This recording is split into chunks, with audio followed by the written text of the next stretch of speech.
Dari kawasan Tenaga Baru 4 Malang, inilah 107,9 FM Suara Sangkakala, The Voice of Restoration.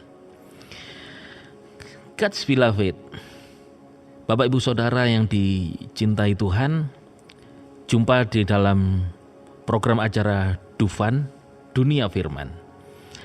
Kali ini saya akan membahas tentang The Death of Christ atau kematian Kristus. Orang Kristen merayakannya sebagai event, yaitu memperingati tentang kematian Yesus Kristus Tuhan yang telah menebus, menghapus segala dosa kita melalui karya salibnya ketika darahnya tercurah dan mati di sana.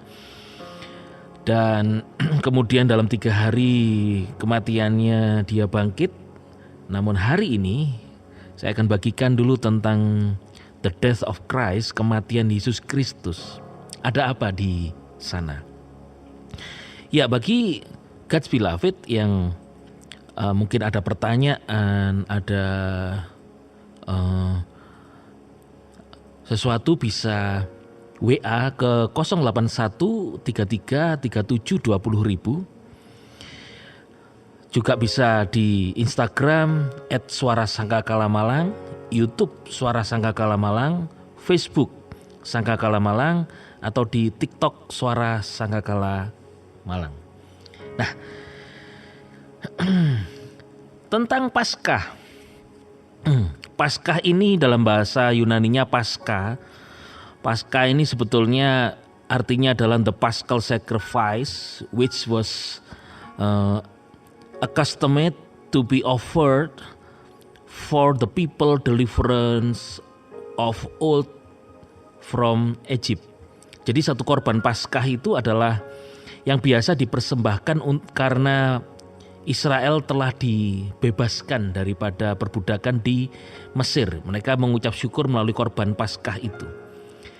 Dan korban Paskah itu kan ada korban hewan ya. Itu adalah korban daripada gambaran daripada Yesus Kristus Tuhan.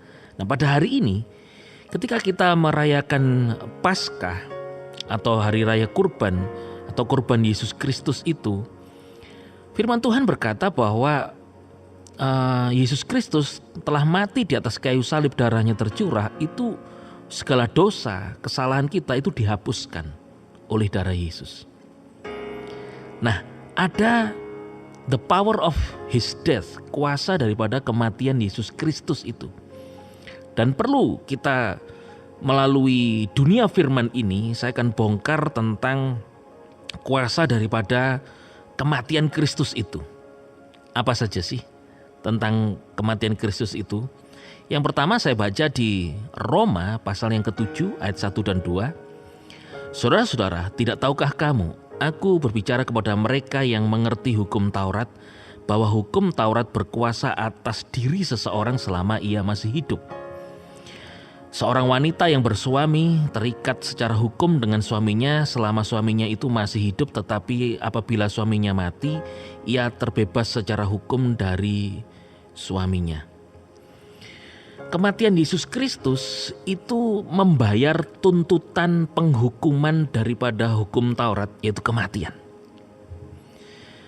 Ketika Yesus belum mati, bangsa Israel di bawah tuntunan hukum Taurat, di bawah kekuasaan dituntun hukum Taurat. Tapi hukum Taurat tidak membunuh atau mematikan bangsa Israel, tapi menuntun kepada Kristus.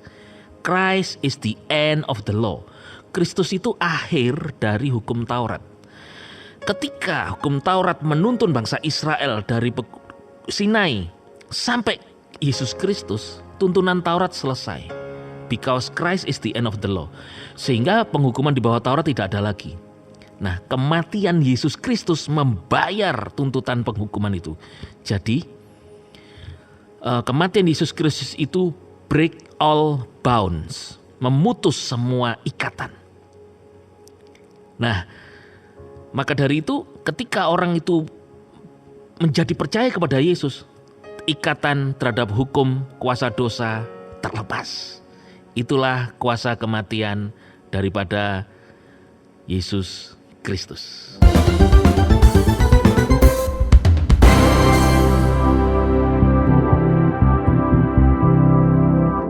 Kembali lagi di 107,9 FM Suara Sangkakala, The Voice of Restoration, God's Beloved.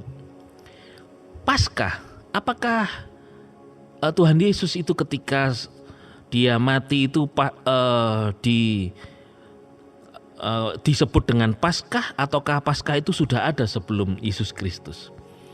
Paskah itu jauh sebelum Yesus ada, itu sudah ada perayaan Paskah bagi orang Yahudi, orang Israel. Karena itu peringatan Israel keluar dari perbudakan Mesir dengan mengorbankan hewan untuk korban syukur, mengingat mereka telah dibebaskan oleh Yahweh Elohim untuk menuju kepada tanah Kanaan. Nah, Yesus Kristus pas mati untuk menebus kita itu pas di perayaan hari Paskahnya orang Yahudi.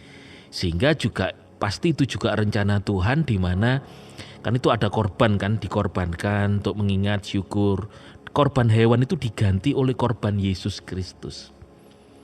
Nah, itu dia.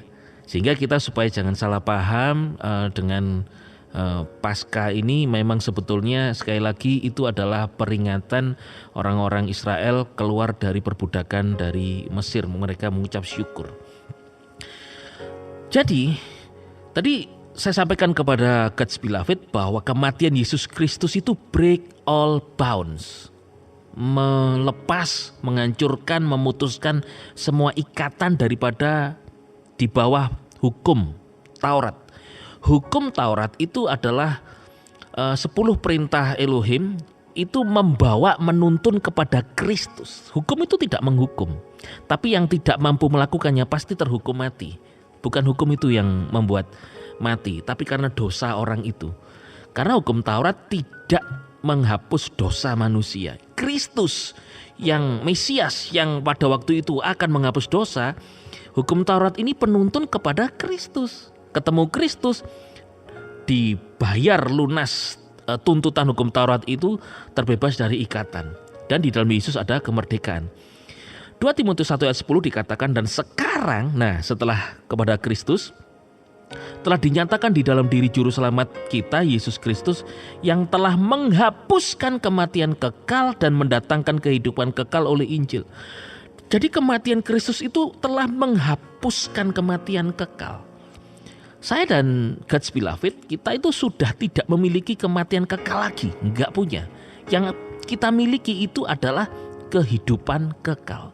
Untuk itulah hidup kita mesti manfaatkan baik-baik, jadi berkat, banyak berbuat baik, beribadah, melayani. Karena apa?